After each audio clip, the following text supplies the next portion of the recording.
Have you ever noticed that certain people come into our lives at crucial moments? It's as if they were sent on purpose to deliver a message or help us solve a problem. And have you ever had the sensation when meeting someone of living in a déjà vu, as if you had already met them in an unspecified past? In this video, we will see that people do not come into our lives by chance, but for a specific reason. So make yourself comfortable and stay until the end, because what you will hear will affect you deeply. But first, subscribe to the channel, turn on notifications, and share the video. In this way, you will help us produce new valuable content every day for your spiritual growth. One day, while the elderly monk Hotaka was meditating under a blossoming cherry tree, a young man named Hiroshi approached and asked respectfully, "Master, sometimes I meet people and I feel a positive feeling, as if I had already met them, or as if they had a particular affinity with my soul. Other times, however, I feel a negative sensation, as if that person had come to hurt me, to damage me. And all this makes me restless and makes me ask, do people come into our lives by chance?" "Young friend," Hotaka said, his piercing eyes fixed on the boys, "people never enter our lives by accident, and this truth is deeper than we can imagine. In life, we meet different people, and each of them has its place and role in our story. Some come and go, others stay and accompany us through different periods of life." Hotaka slowly stood up and pointed to the blue sky above them. "Look at the birds, young friend. They do not fly by chance.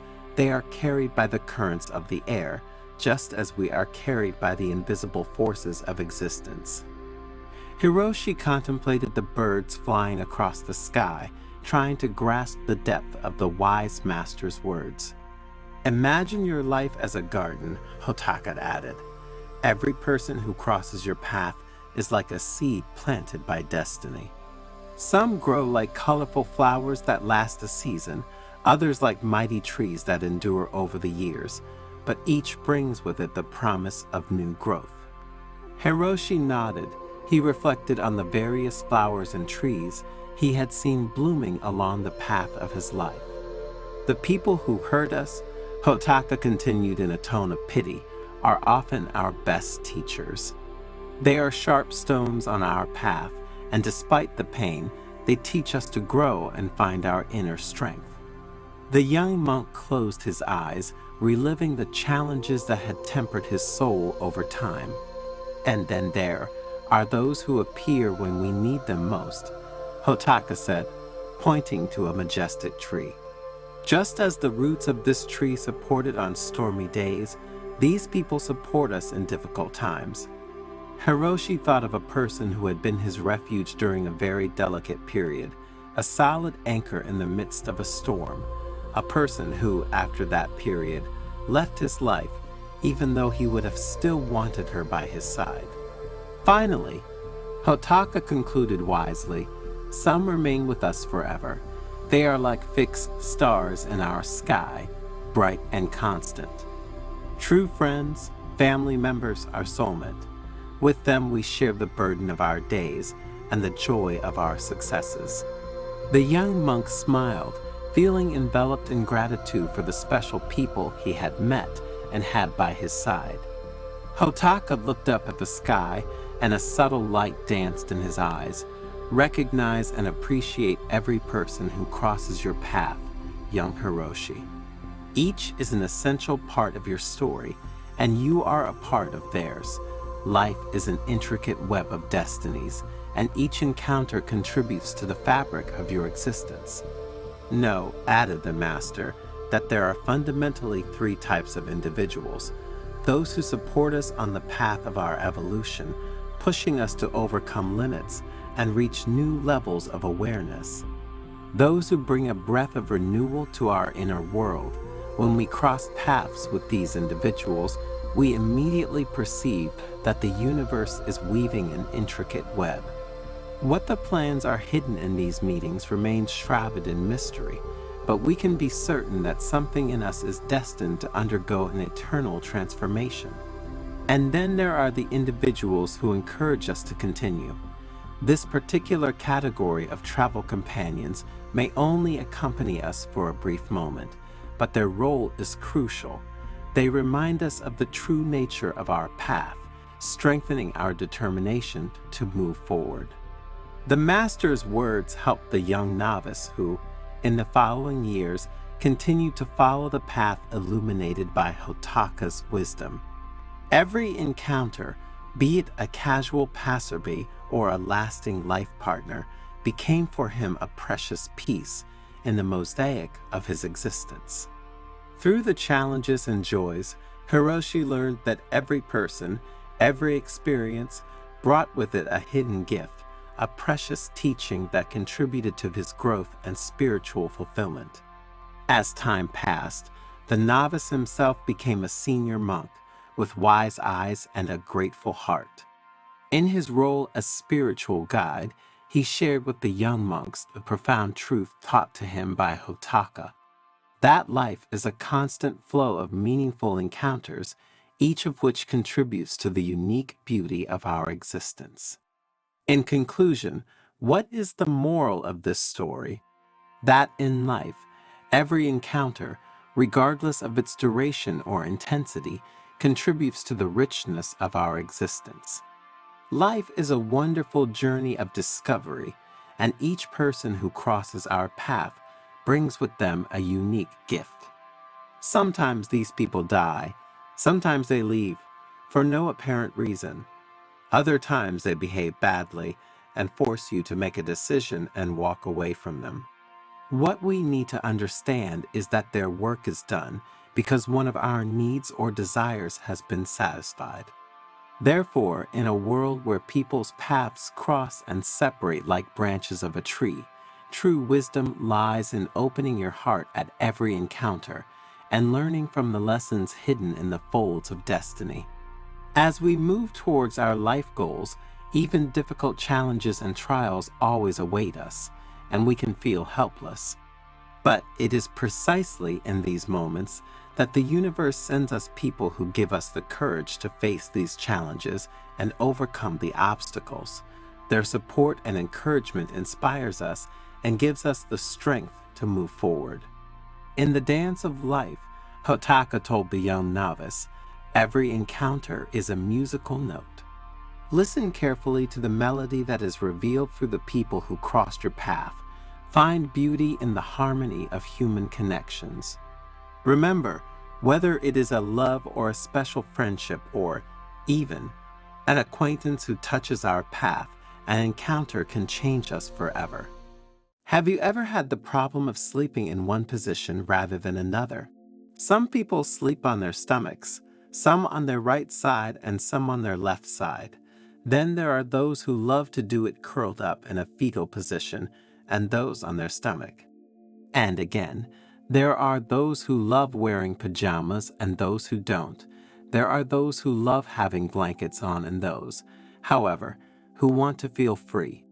Well, if you are among those who have never asked themselves the problem, thanks to the Zen story that follows, you will discover what happens if you sleep on your left side. So stay until the end, because what you will hear will leave you breathless and will make you seriously reconsider the way you are used to sleeping. In a quiet Buddhist monastery located among the mountains of Japan, immersed in the serenity of the gardens, the elderly and wise monk Shinzo decided to dedicate a special evening to sharing profound truths about the way we are used to sleeping. The moon, bright and round in the night sky, seemed to bless the atmosphere of contemplation that spread among the devoted disciples gathered in the main hall. Shinzo, sitting on a tatami, began to speak in a calm voice, as if his words were a light breeze that caressed the minds of those who listened to him. Today, dear disciples, we will see why sleeping on your left side is the best thing you can do for your physical health and emotional well-being, the monk began. We will explore together the profound connections between the practice of left-sided sleep, the benefits for our body and spiritual awakening. Finally, you will understand why Buddhist monks have been sleeping on their left side for centuries. While the disciples were increasingly fascinated and intrigued by the topic, Shinzo continued his speech. In the ancient Eastern tradition, the connection between the body, the mind, and the spirit was an essential part of the path to wisdom and balance. And sleeping on the left side has always been of great importance. This choice is not random, but reflects a profound understanding of the physiological and spiritual principles that guide the practice of sleep. The first advantage of sleeping on the left side, said the monk, is to achieve optimal lymphatic drainage. Lymph flows through our body, and it is important that it does so like a quiet river that flows gracefully through the earth. You should know that the left side of our body is the guardian of this vital flow because it carries with it a load of proteins, glucose, and other substances. Sleeping on this side is like offering a clear path to the river, allowing our body to rid itself of toxins, a bit like a river carries the dry leaves of drifting trees. With a benevolent look, Shinzo turned to his disciples, masterfully narrating the second gift. The stomach and the pancreas are a bit like the deities of our internal temple, said Shinzo. When we lie on our left side, we create a sacred space for the dance of these two organs, which cause gastric juices to move with the grace of dancers in a theatrical performance. You see, sleeping like this isn't just a physical act, it's an invitation to an internal celebration, a silent celebration of enzymes preparing our body for a new day.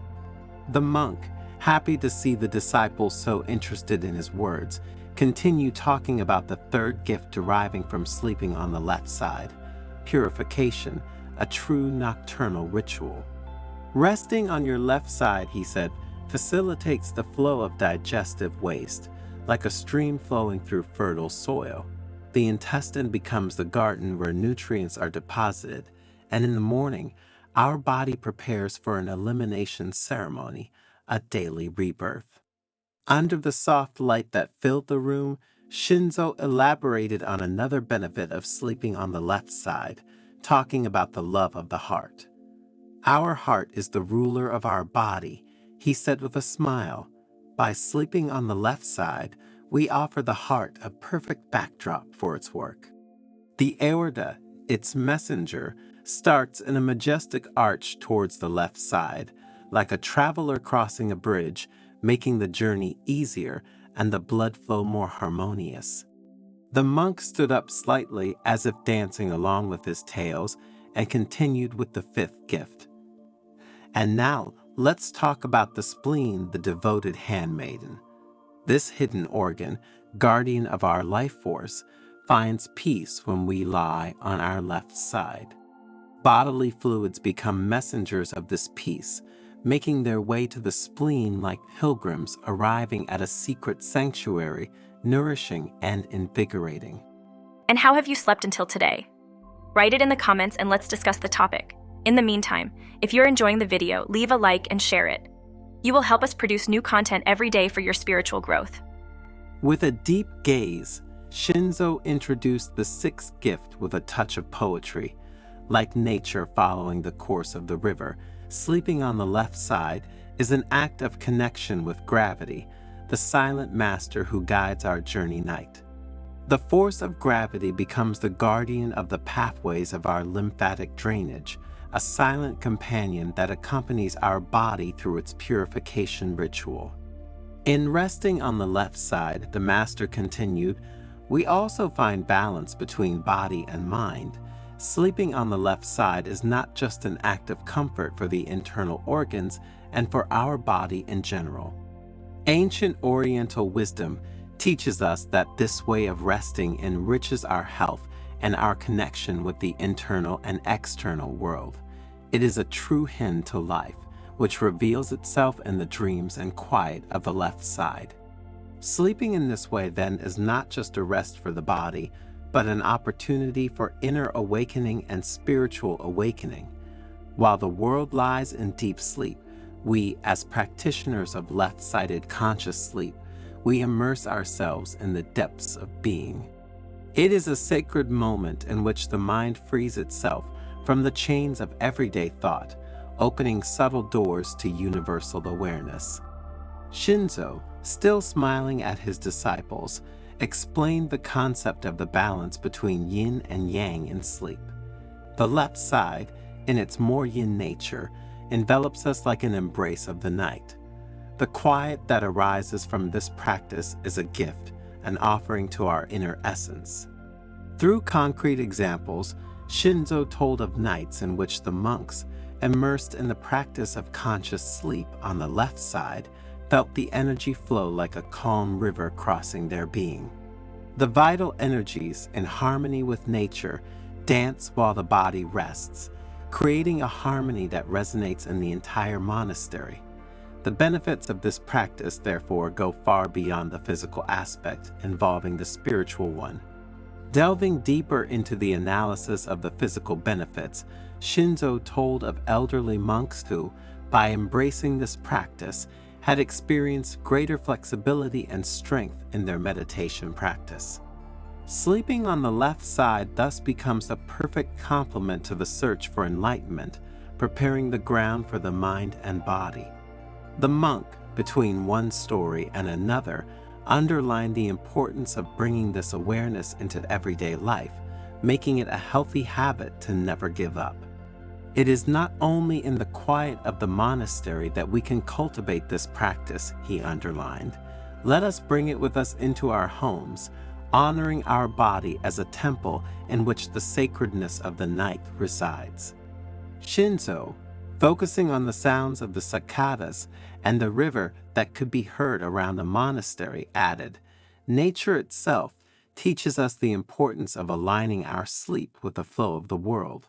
The left side, like a leaf cradled by the wind, connects us to this eternal dance.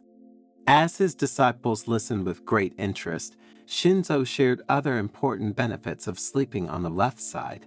Sleeping on this side, he said, facilitates breathing, creating a harmonious synergy between the flow of air and the beating of the heart.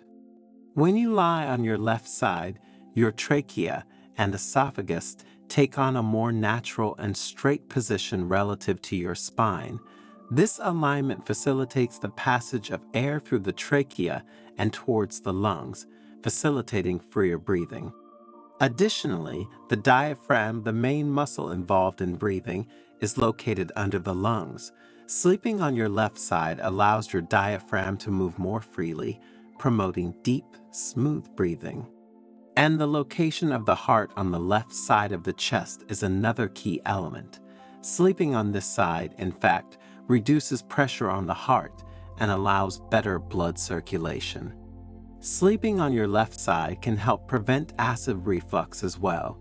With this position, the stomach sits lower than the esophagus, reducing the risk of gastric juices backing up into the esophagus.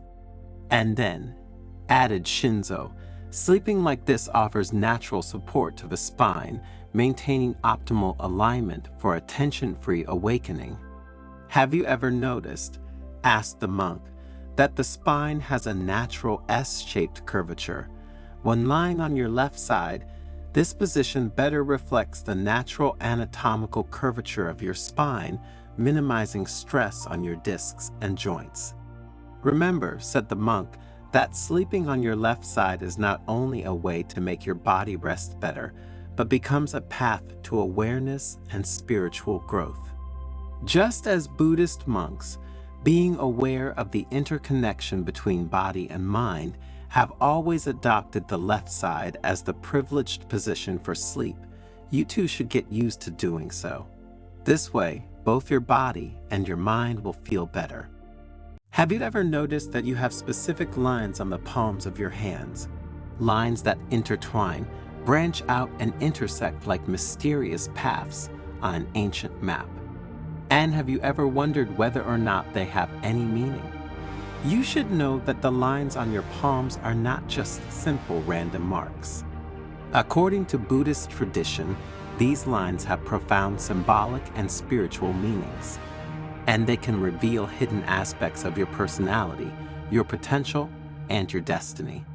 In this Zen story, thanks to Buddhist wisdom, we will focus in particular on the sun mine and see what it means to have this sign on the palms of your hands. So, if you are ready to embark on a mystical journey between legend and reality in search of your inner peace, follow the video until the end.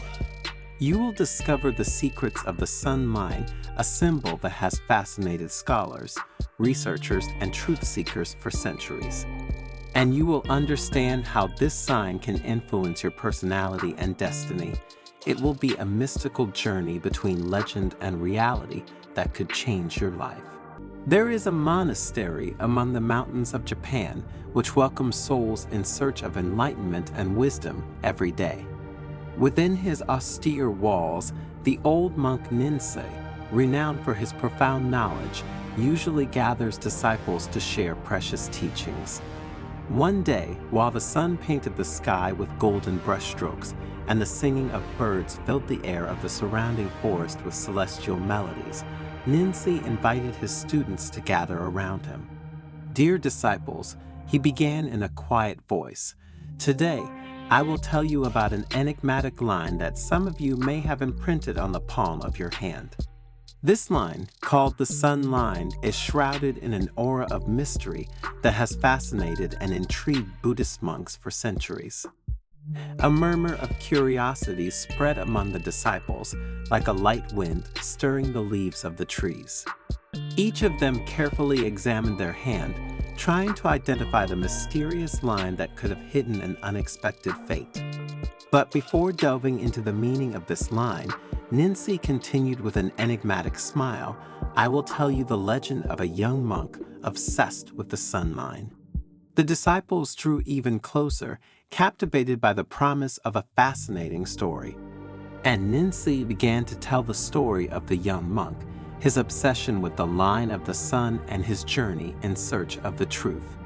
Tenzin was an intelligent and sensitive boy, but tormented by a doubt. He didn't have the line of the sun on the palm of his hand, the master began to tell. Convinced that this was a sign of his adverse destiny, he isolated himself from the world, locked himself in a cave in the mountains. The disciples listened attentively, imagining Tenzin's sadness and loneliness. One day, Ninsei continued, an old Buddhist master named Kenpo came to see him and invited him to follow him. Kenpo was a wise and compassionate man with a deep understanding of human nature and the mysteries of the universe.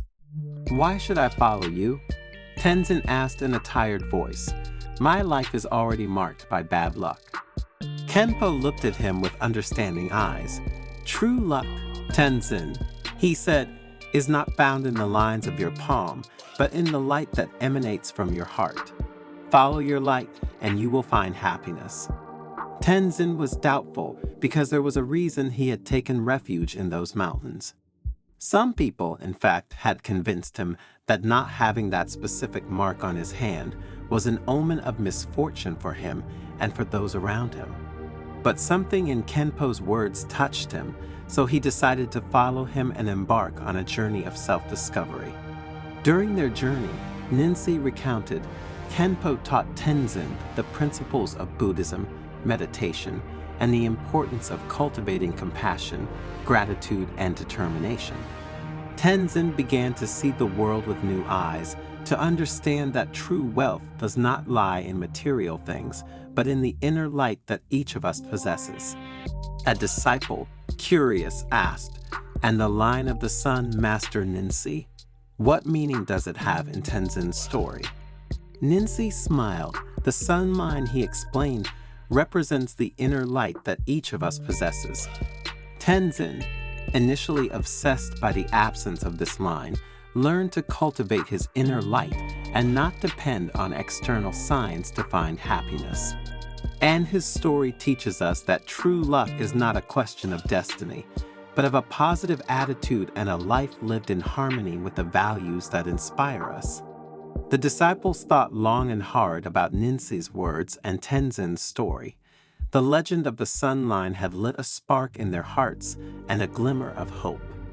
The desire grew in them to explore their own inner light and to live a more authentic and meaningful life where there was room for mental well-being. Over the next few days, Ninsi led his disciples in a series of meditations and teachings centered on the sun line. The sun line is often associated with a person's inner light, representing their potential, their creativity, and their ability to shine in the world, Ninsi said. According to those who deal with palmistry, a well-defined and marked line can indicate an individual with great potential to be realized, while, on the contrary, a weak or absent line can suggest a still unexpressed potential or a need to cultivate one's inner light. While the disciples were more and more attracted by the words of their mentor, Ninsi went on to talk about two other aspects traditionally linked to this sign on the hands. The sun line is linked to success in various areas of life, such as career, finance, and personal relationships, he added.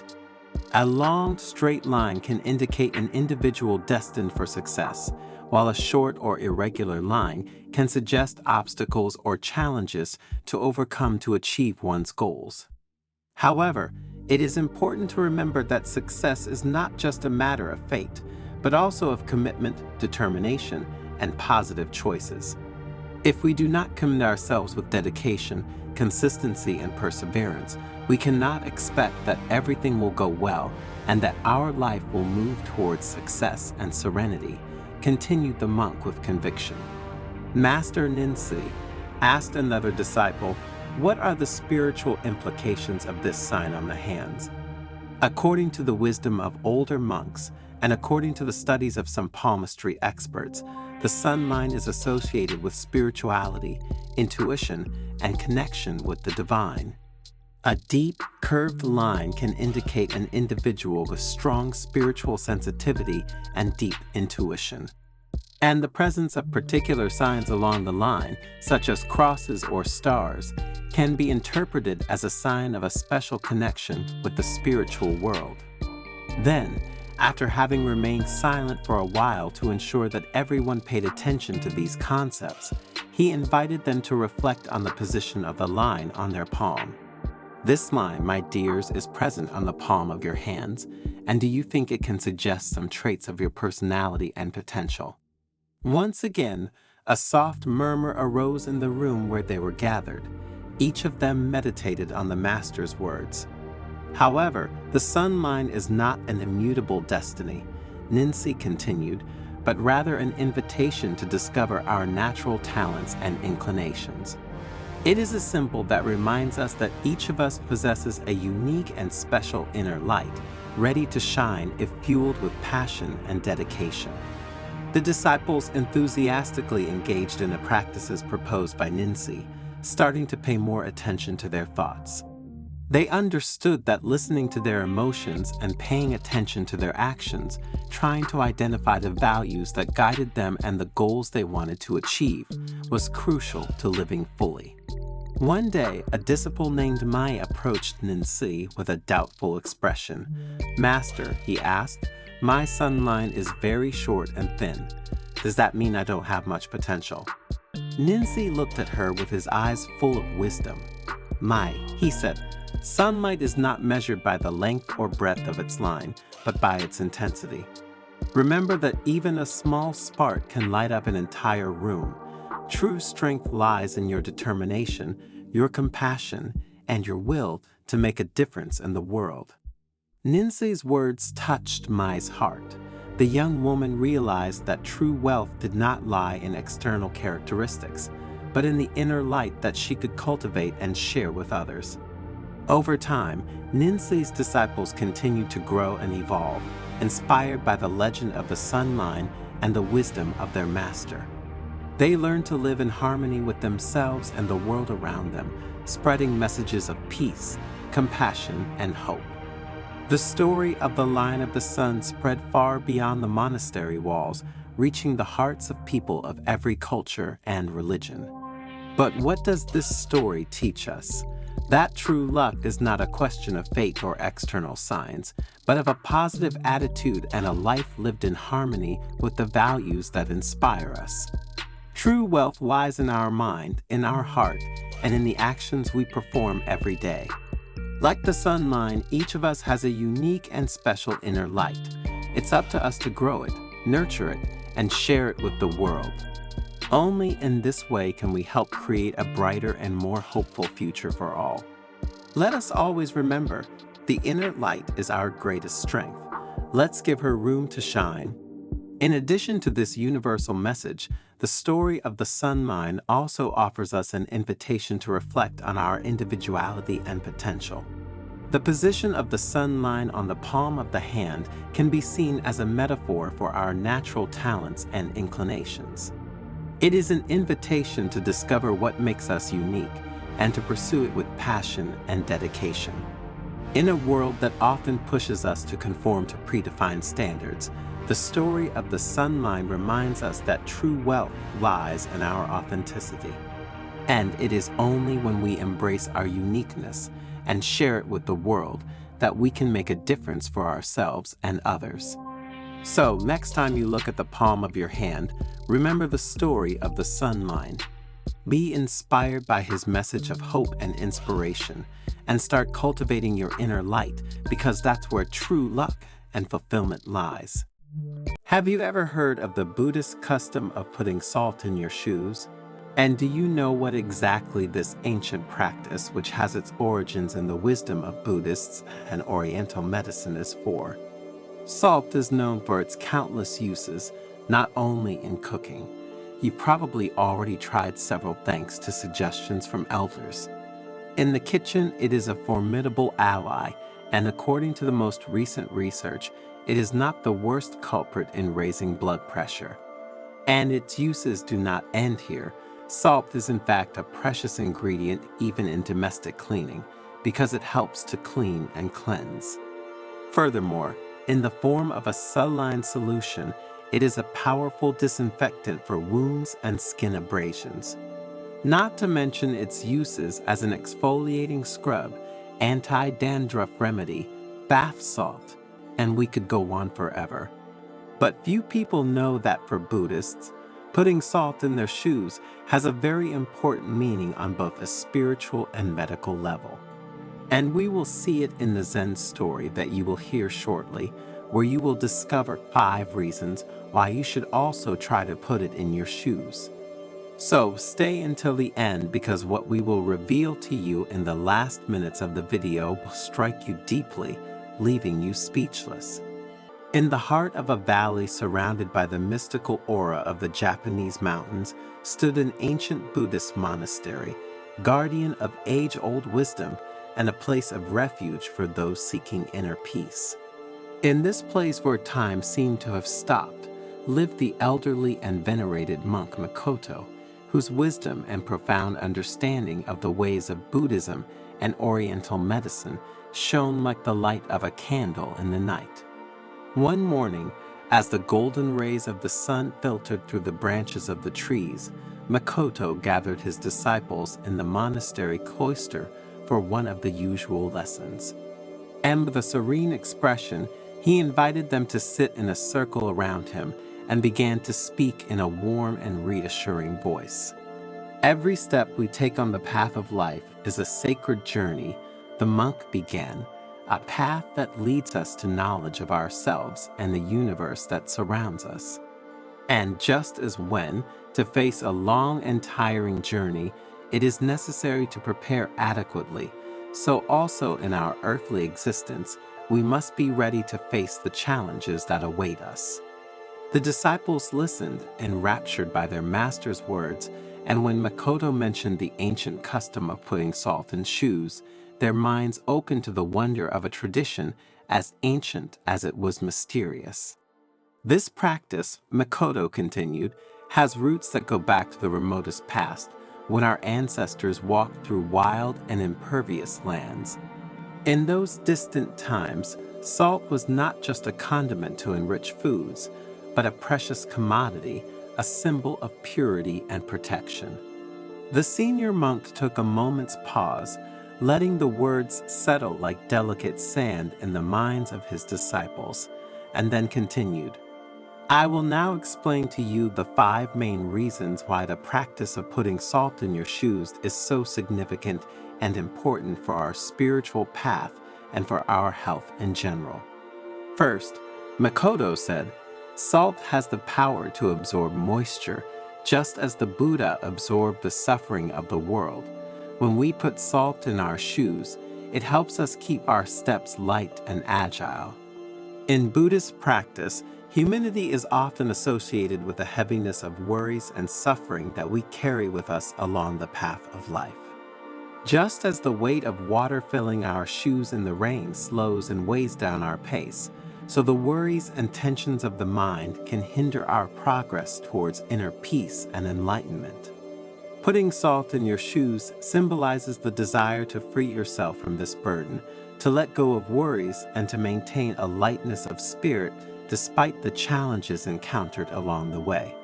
Salt acts as an absorbent of these worries, allowing our steps to remain light and agile as we proceed in our search for inner peace and wisdom. To enhance the meaning of this aspect, Makoto told them the story of an old fisherman who, during a storm, had saved his boat from breaking thanks to a bag of salt that he had thrown on the deck to absorb the water.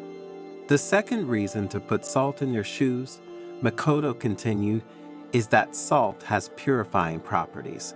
By assimilating impurities, salt purifies our path, freeing it from harmful influences and spiritual obstacles.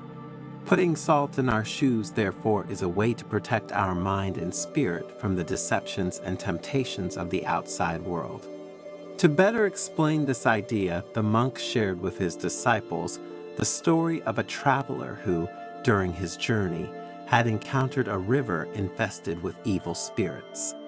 Thanks to the salt in his shoes, he was able to cross the river unscathed, protecting his mind and spirit from negative influences.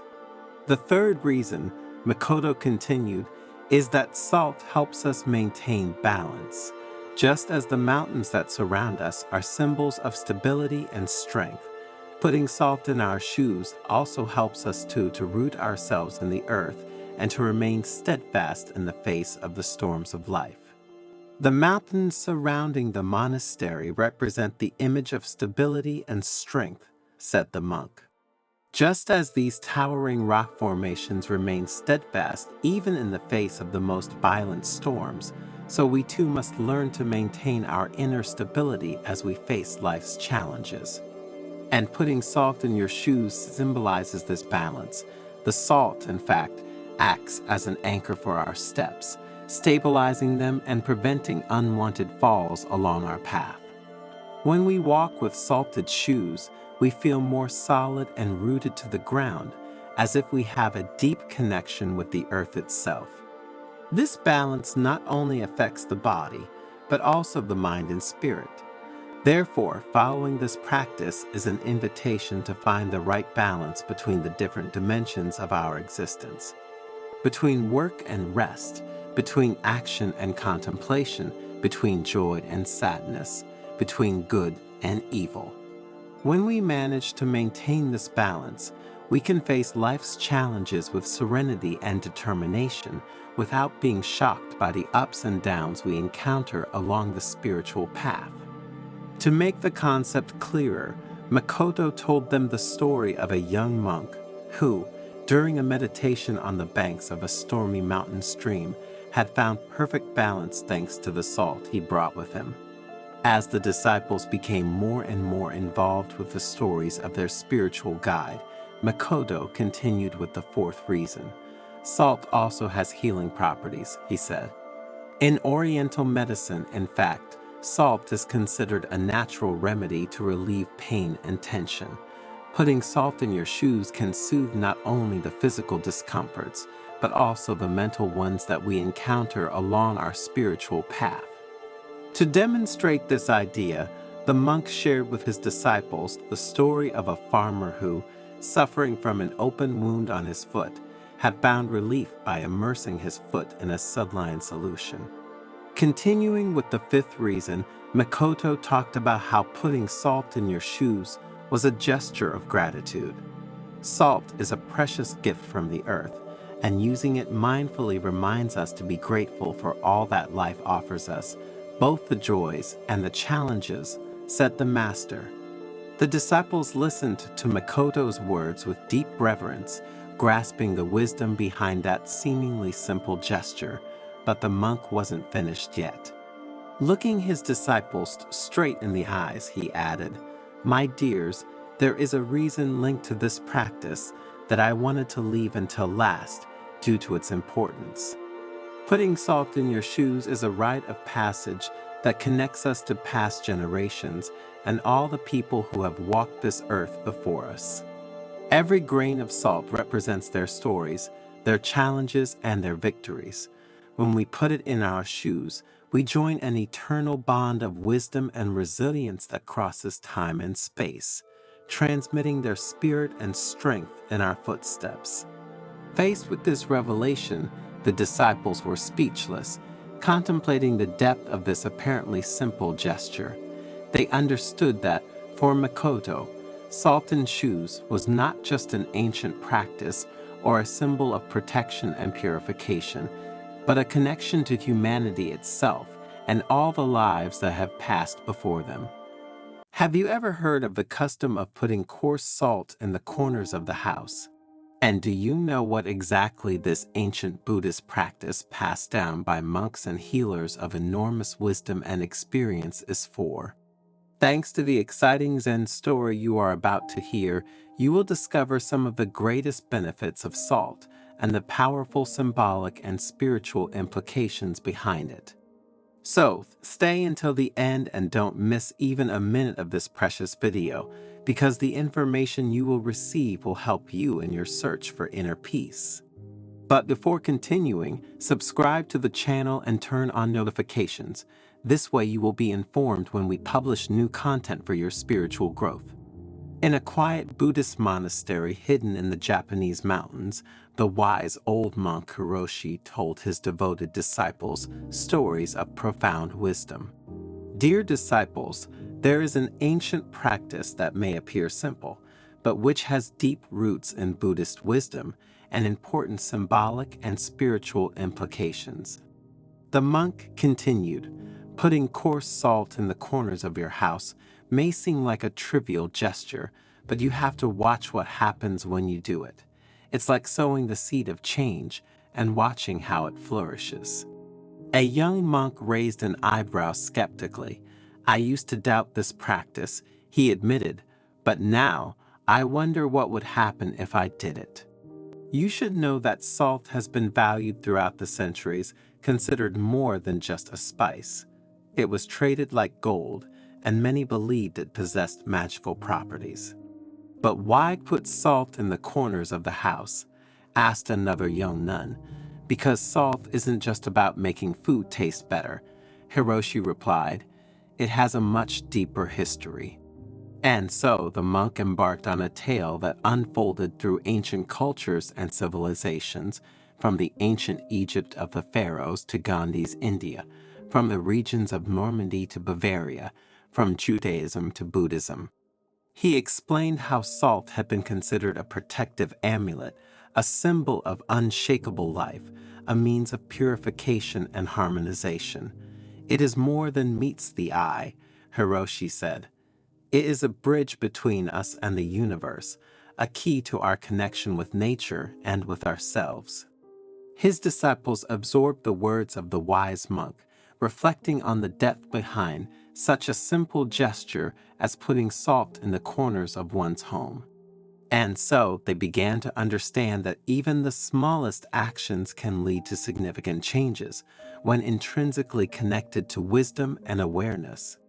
"Every practice has a beginning," he began, "and the practice of using salt as a tool of purification and transformation has its roots in the past, intertwined with the stories of monks, sages, and ordinary people." The disciples approached, eager to discover the secrets Hiroshi was about to reveal. In Buddhist tradition, he continued in a calm voice, "Salt is considered a protective amulet, capable of repelling negative energies and purifying the space it occupies. A young nun raised her hand, eager to know more. But how did this practice begin? She asked curiously. Hiroshi smiled, accepting the question. In times past, corners were believed to be places where stagnant energies could accumulate, creating an imbalance in the home environment. And by placing salt in these points, an energetic barrier was created that repelled negative influences. The disciples' eyes shone with interest as Hiroshi continued his narration. In Japan, for example, salt is used in Shinto purification rituals to eliminate spiritual impurities and protect against evil spirits. This practice has evolved over the centuries, but its profound meaning has remained intact and, even today, many elderly people cultivate it and pass it down with confidence to their heirs. As Hiroshi spoke, the disciples found themselves transported to a world of ancient beliefs, superstitions, and traditional wisdom, and they began to understand that the simple gesture of putting salt in the corners of the house was an act of protection and harmonization with the universe. But the power of this element is not limited only to protection, continued Hiroshi, his eyes bright with wisdom. Salt also has the ability to transform stagnant energies into positivity and create an environment that fosters personal growth and emotional well-being. The disciples listened carefully, fascinated by the words of the wise monk. For them, the concept of using salt as a tool for purification and transformation was becoming increasingly clear and meaningful. And now, said Hiroshi, as the fire crackled softly before them, I will show you a simple yet powerful method for using salt to purify and harmonize your home environment. With an air of expectation, the disciples gathered even closer, ready to learn the master's secrets, because they knew that even though salt might seem like a common thing, its power was profound and transformative. And Hiroshi was ready to lead them on a journey of discovery through the ancient practices involving this humble yet powerful element.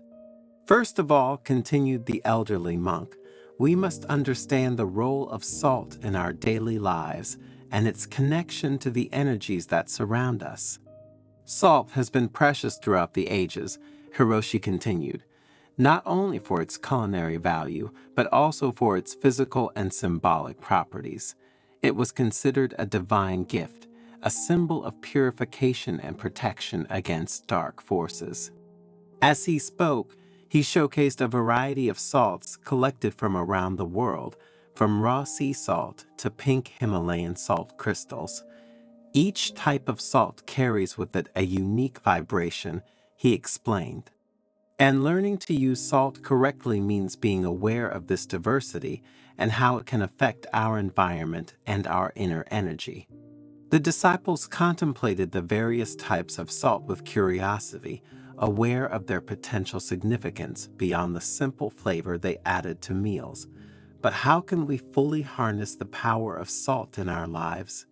Asked one of the monks, eager to apply what he was learning. You asked an important question, Hiroshi replied with a smile. The key is in intention and mindful practice. I will show you a method you can use to purify and protect your home environment.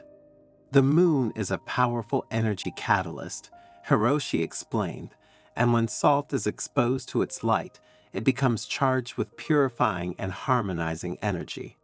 The disciples watched in awe as the salt absorbed the silvery light of the moon, exuding an aura of tranquility and power. This salt, said Hiroshi, can be used to create a circle of protection around your home or to purify interior spaces. With an elegant gesture, he took a pinch of salt from the bowl and scattered it around the perimeter of the monastery courtyard, tracing an invisible circle of protection. This circle, he explained, will create an energetic barrier that will repel negative influences and promote peace and harmony within these boundaries. The disciples watched reverently as Hiroshi completed the circle of salt, feeling the presence of a protective energy surrounding the monastery. It was as if the place itself had been enveloped in a loving and powerful embrace. But the power of salt is not just limited to external protection, Hiroshi continued. It can also be used to purify and harmonize internal spaces, creating an environment that promotes spiritual growth and well-being. With this, he led the disciples inside the monastery, where he guided them through a series of practices involving salt to purify and harmonize the internal spaces.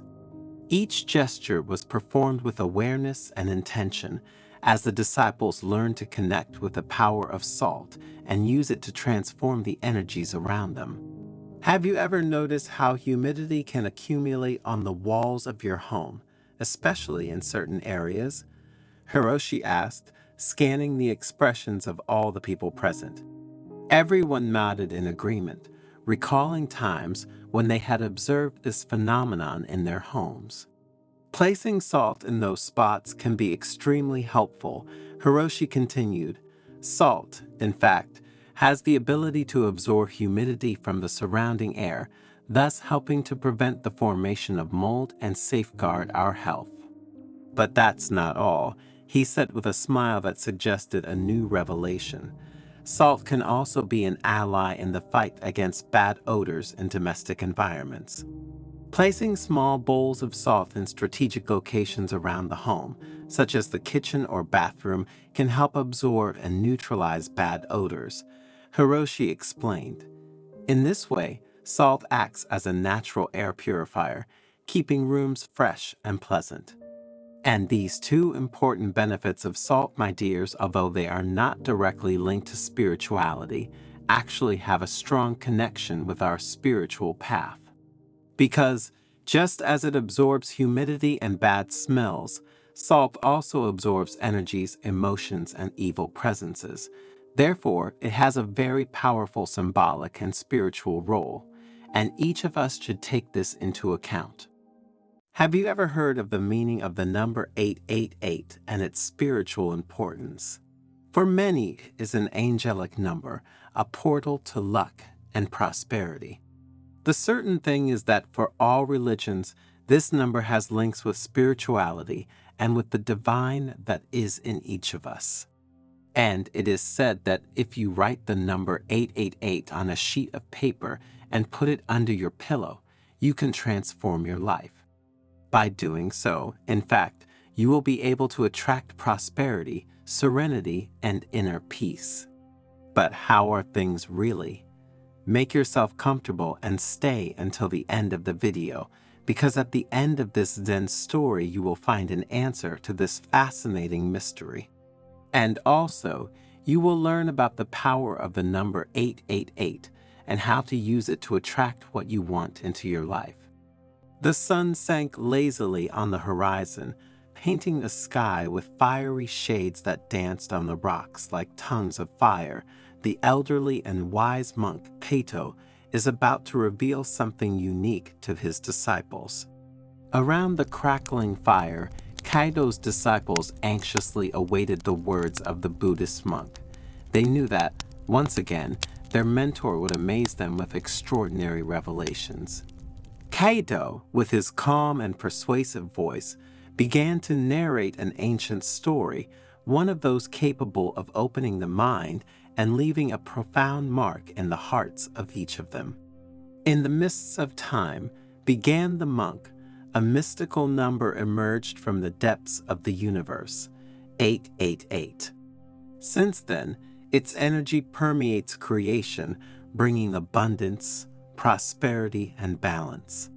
Like a rushing river that fuels life, this number brings with it the promise of a bright future, a future full of joy and fulfillment.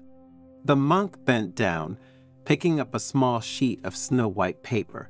With precise and delicate gestures, he traced the number 888 in golden ink. His calligraphy, as fluid as a mountain waterfall pouring down the valley, seemed to leave a mark in the minds of the disciples. This symbol, he explained in a soft voice, contains an ancestral force, capable of attracting positivity into your life like a magnet attracts iron. Think of this number as a talisman that brings good luck, a bridge that connects heaven and earth, a portal that will lead you to a world of wonders.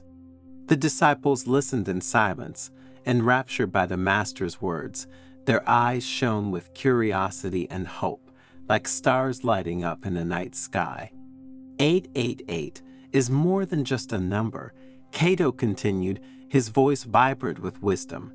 It is a key that opens the door to the unlimited potential of the universe. And consequently, if we know how to interpret certain messages well, to the unlimited potential that lies within each of us. Like a magical portal leading to a world of wonders, this number will allow you to access an infinite reserve of energy and wisdom, an inexhaustible source of inspiration and inner strength. One of the younger disciples, eager to know more, asked, "Master Cato, how can this number open the doors of prosperity and inner peace for us?" The monk, looking at everyone with a broad smile, invited them to write the number 888 on a sheet of white paper using golden or red ink, symbols of prosperity and luck. The sheet then had to be placed under the pillow before going to bed, like a hidden treasure waiting to be revealed. While you sleep, Cato whispered in a firm voice, your mind will open like a flower in the sun, and the energy of 888 will flow through you, purifying your spirit and preparing you to receive new gifts from the universe. It will be like a rain of blessings falling on the thirsty earth. Dreams will transform into prophecies, intuitions into flashes of genius, and synchronicities into invisible guides that will lead you to your highest destiny. The disciples nodded, and with their hearts full of hope and the paper with the number 888 clutched in their hands, they headed towards their rooms. The ritual that Cato had spoken about had affected them deeply, and they couldn't wait to carry it out with all the trust and faith they were capable of. In the quiet of the night, the disciples retreated to their rooms, lulled by the singing of the nocturnal birds and the rustling of the leaves. The paper with the number 888 rested under their pillows like a precious talisman that emanated a subtle and vibrant energy, and that night a very strange thing happened. Everyone dreamed of something, and the dreams became vivid and colorful, full of symbols and mysterious messages to interpret and use as maps for one's happiness. Upon awakening, the disciples felt transformed, as if a cool breeze had swept away the clouds of their minds. A sense of renewed energy and profound inner peace pervaded their being, like a wave of positivity that enveloped and intoxicated them. Over the next few days, surprising events began to manifest in their lives. New opportunities knocked on their doors, like flowers blooming at dawn. Unexpected encounters illuminated their path, like lighthouses in the night indicating the route. Fortunate coincidences led them towards the realization of their dearest dreams, like shooting stars that grant wishes. The disciples, amazed and happy at these events and this transformation, went to Cato to thank him and to ask to know more about the number 888. The wise monk, with a benevolent smile, invited them to sit around the fire, which crackled brightly like a beating heart that united them under the same roof. 888 is an angelic number, Cato explained, his voice vibrant with wisdom. It is a message sent by our spiritual guardians, a precious gift that infuses our lives with hope, love, and protection. Like a lighthouse in the night, this number guides us towards our highest destiny, illuminating the path ahead with its golden light. In Buddhism, the number 8 represents the Eightfold Path, or the path that leads to enlightenment. And the 888 is seen as a symbol of spiritual perfection and awakening, a symbol to be respected, and thanks to which one can find one's path in life. Master Cato asked the disciple, Is it true that this number is also important for other religions? The monk, smiling, replied that in the Christian tradition, the number 888 is associated with Jesus Christ, because in Greek, the name of Jesus has this same numerical value. And for this reason, it is seen as a symbol of redemption, salvation, and eternal life. Kaido told stories of angels and spiritual guides who, through this issue, had offered their help to people in difficulty. He talked about how this number was often present in prophetic dreams, sudden intuitions, and surprising synchronicities, like an invisible thread that weaves the fabric of our destiny. The 888 is a symbol of balance and harmony, continued Kaido. Like a bridge that connects heaven and earth, this number helps us find the right balance between our spiritual aspirations and our material needs. It is an invitation to live a life full of meaning, in which external prosperity is accompanied by internal growth, giving us emotional balance and mental well-being. While the disciples listened with great interest, and their hearts were grateful to their mentor for the wisdom he imparted to them, the monk taught them how to meditate on the number 888. Thinking about this number, my dears, visualize how a golden light flows through your body and purifies your soul. And pay attention to the signs and synchronicities that manifest themselves in your life, recognizing them as messages from the universe that guide you towards your destiny. The disciples, with hearts full of gratitude, from that day continued to constantly practice the ritual of the number 888 and meditate on it. Their life turned into a journey of discovery and joy, where every day was a new chapter in a wonderful story. The numbers danced before their eyes like notes of celestial music that invited them to follow the rhythm of the universe. And their lives, despite the challenges and tests to which they were subjected, continued in the name of trust, faith, and perseverance. Challenges are like stones that help us build the path of our life, Kaido had told him during his lessons. Do not be afraid of falling, because it is only by falling that you learn to get up. The 888 is with you. You just need to open your heart to feel its energy. The most difficult test was for Akiko, a young disciple with a pure heart and a kind soul. A sudden fire destroyed her house, leaving her with nothing. Akiko was disheartened and cried desperately, believing that the universe had abandoned her to her fate.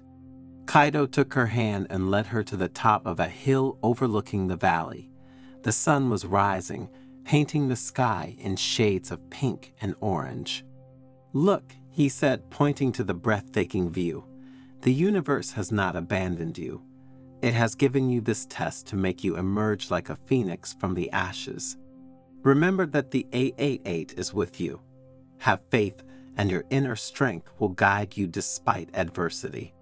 Akiko watched the sun rise and felt a new strength rising within her. The monk's words gave her the hope and determination to rebuild her life. With the help of his fellow disciples and the community, he built a new house, more beautiful and more resistant than the previous one. After overcoming various tests and challenges, the disciples felt transformed. They had acquired a new awareness of themselves and their place in the world. One day, Kaito gathered them together again and asked them, "What have you learned from all this?" The disciples, moved and aware, recounted their experiences.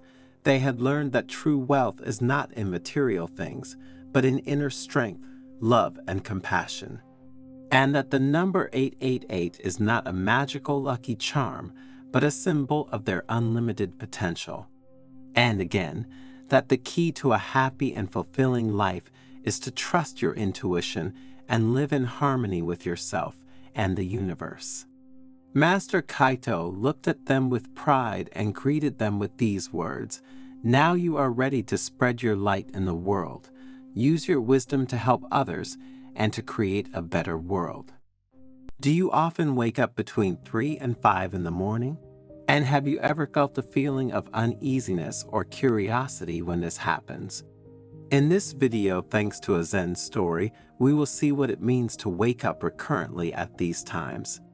Together, we will explore the mysteries behind these moments and discover how they can offer an opportunity for personal and spiritual growth. So stay until the end, because you will discover that these nocturnal awakenings can reveal much more than you think. In an ancient Buddhist monastery located among the mountains of Tibet lived the monk Kiro, famous for his vast wisdom. His lessons on awareness and compassion were renowned far and wide, and disciples came to him from afar to learn from his teachings. One evening, while twilight colored the sky with shades of red and gold, Kiro gathered his disciples in the main hall to answer a question they had asked him several times. Why do some people wake up most nights between 3 and 5 while others don't?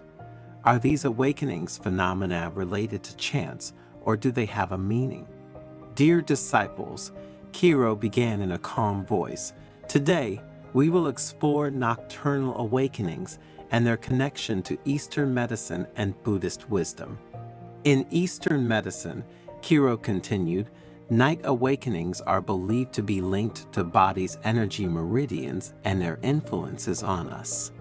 Kiro proceeded to explain how each night waking time was associated with a particular organ or system of the body, and how Eastern medicine viewed these awakenings as signs of energetic or emotional imbalance that required attention and care. For example, Kiro said, waking up between 3 and 5 in the morning is associated with the lungs and emotions of sadness. This could indicate a need to address and heal deep emotional wounds, thus allowing our energy vital to flow freely. The disciples nodded, reflecting on their master's words and trying to apply them to their own experience. Master, one of them asked, how can we interpret night awakenings in the light of Buddhist wisdom? Kiro smiled, recognizing his student's deep curiosity. In Buddhism, he replied, every moment of the day is an opportunity to practice mindfulness and compassion. Nighttime awakenings offer us a unique window to explore our mental and emotional states without the distractions we have during the day. Kiro shared stories of ancient Buddhist masters who, through meditation and contemplation, had transformed their nocturnal awakenings into opportunities to deepen their understanding of the human mind and soul. The Buddha taught that waking up at night can be seen as an invitation to develop awareness and kindness towards ourselves and others, Kiro said. It is a time to embrace our experiences without judgment, thus allowing inner wisdom to emerge and move us forward along our path of spiritual rebirth. The disciples, listening with gratitude, felt inspired by the profound union between Eastern medicine and Buddhist wisdom that their master had outlined.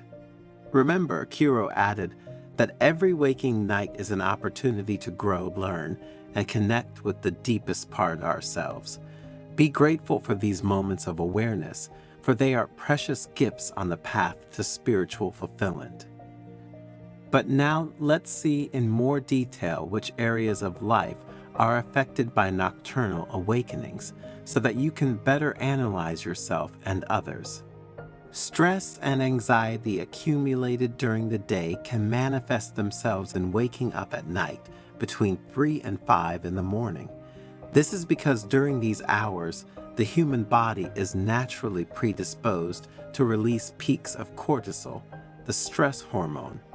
If these levels are already high due to daily worries, you are likely to experience nocturnal awakenings, and in these cases, practices like meditation, deep breathing, and muscle relaxation can help reduce stress and promote deeper sleep. My suggestion, therefore, is to get used to meditating for at least 10 minutes before going to bed. This way you will prepare yourself to sleep more peacefully. Awakenings at these particular hours of the night are associated with the lungs in Chinese medicine and with sadness according to Eastern psychology. This may indicate the presence of repressed or unprocessed emotions, such as grief, loss, or loneliness. Facing and accepting these emotions is fundamental to inner healing. Practicing mindfulness and exploring emotions through writing or therapy can help you understand and integrate these emotional experiences. If you have suffered negative experiences of this type, I recommend you work on yourself in order to process them and find inner peace and emotional balance. Looking into the eyes of his disciples, Hiro continued his lesson. In the Eastern spiritual tradition, the early hours of the morning are considered a privileged time for connection with the divine and for spiritual practice. During this period of tranquility and silence, it is easier to get lost in meditation, prayer, or deep contemplation. Consider that many people wake up at these hours precisely because their deepest self needs to connect with the divine.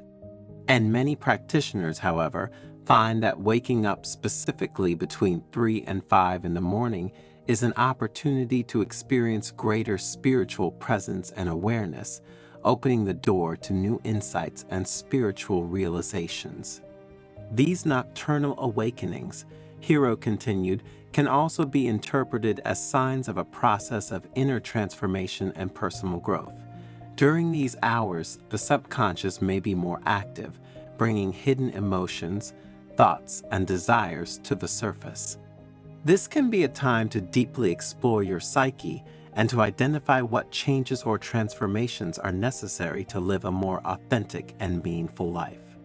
Some nocturnal awakenings, however, can be caused by physical disorders such as acid reflux, insomnia or sleep apnea, liver problems. These disorders can interrupt sleep and cause frequent awakenings during these hours. Eastern medicine suggests various remedies for these conditions. However, if you think you may have such problems, consult a doctor to identify and treat the underlying cause of these physical ailments. Eradicating these problems at the root allows you to improve the quality of sleep and promote emotional and general well-being.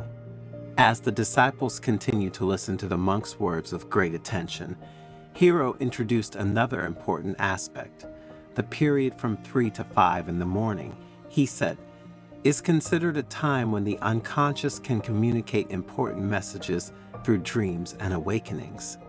This theory is suggested by both the ancient Zen wisdom and the analytical psychology of Carl Gustav Jung. These messages can be symbolic or intuitive and can provide valuable insights into our inner lives, relationships, or challenges we are facing. Keeping a dream diary or practicing meditation before sleep can help capture and interpret these unconscious messages. If you write them down immediately, the next day you will have the opportunity to remember them and be able to use them in your growth process. Another reason why some of us wake up at those times, according to Eastern tradition, is linked to the natural rhythms of the universe. The early hours of the morning, in fact, are considered a time when vital energy is concentrated and flows more freely. Waking during this time may indicate an alignment with these natural cycles or a need to adapt to them to promote health and well-being. Practices such as yoga, tai chi, or meditation can help harmonize the body, mind, and spirit with the rhythms of nature. So, my dears, consider practicing them. A disciple asked, Master Hiro, should we ultimately be worried if we often wake up at these times? My dears, said the monk, I would look at these awakenings as a precious opportunity to explore the depths of our mind, our spirit, and even our body. If an awakening suggests a physical problem to us, we will know we need to take care of it. If it suggests a spiritual meaning to us, we will know we have to work on it. Remember, through Eastern wisdom and heartfelt compassion, to learn to welcome these moments as precious gifts along the journey of life. Every nocturnal awakening is an invitation to greater awareness and understanding of ourselves and the world around us. So instead of resisting or ignoring these awakenings, we can welcome them with kindness and openness, allowing them to illuminate our path to spiritual fulfillment. The best thing you can do is create a space of quiet and reflection before going to bed, allowing your mind and body to completely relax. Practices like meditation, deep breathing, or reading inspirational texts can prepare you for a more restful, deep sleep. And when you wake up between 3 and 5 in the morning, take this phenomenon as an opportunity to explore your inner self and connect with your deepest essence. Have you ever wanted to help someone even though they didn't explicitly ask you to? And how did it go? And have you ever wondered if your good intentions could, in fact, have caused a negative ripple effect that you weren't aware of? In the Zen story you are about to hear, we will see that not helping others, unless they ask you, is best for them and for yourself. So stay until the end, because what you discover thanks to Buddhist wisdom could change the way you see the world of human relationships. In essence, you will see how helping those who do not want to be helped can have negative repercussions on your life and theirs, and you will discover how your karma will be affected. In a quiet Buddhist monastery, surrounded by lush gardens and ancient trees, the old and sagacious monk Norio gathered his disciples to talk about a topic very close to everyone's hearts. His curiosity was palpable and his eyes were fixed on Norio. They all wanted to understand more about the reasons why, when they had helped someone, things had not gone as they would have liked. Life is like a great river, and each of us is a small boat navigating this tumultuous course. Norio began in a calm voice. Often we tend to jump into that current, trying to steer other people's boats without waiting to be asked. To make the metaphor he had just used understand, Norio shared a story passed down through the centuries. He spoke of a young monk eager to help a companion in difficulty without being asked. The monk's intervention, although well-intentioned, caused a succession of unexpected events, creating an intricate labyrinth of challenges, even dramatic, for both. You should know, Norio continued, that suffering is a necessary lesson in our spiritual growth. Each individual, like a jewel, is shaped by the pressures of life and the challenges they face. But when we intervene without being called, we rob them of the opportunity to learn, grow, and train. To further clarify his lesson, Norio spoke of two friends, Shoin and Masu, who had shared joys and sorrows since their school days. One day, Shoin heard about the financial problems Masu had found himself in and decided to secretly help him by paying off some debts that his friend couldn't pay. His intentions, said the master, were naturally good. However, Shoin's gesture had unexpected and disastrous consequences. Masu, although grateful to his friend for the unsolicited help, was deprived of the opportunity to resolve the situation in his own way. Additionally, he noted that Shoin had discovered some details about his personal life that he would have preferred to keep confidential. On the one hand, this led Masu to feel an emotional detachment from his friend. On the other hand, Shoin began to feel a growing strain on the friendship. He felt that his act of kindness had not produced the relief he had hoped for, but had instead generated a sense of shame and a change in the dynamic of the friendship itself. In short, unsolicited help had created discord and confusion, demonstrating how, in life, even good deeds can have unexpected consequences. What we often don't understand is that each individual is at the mercy of their own karma, Norio explained, and every action we take, good or bad, comes back to us like an echo. When we help without being asked to do so, we upset the delicate balance of another person's karma and paradoxically, harm our own as well.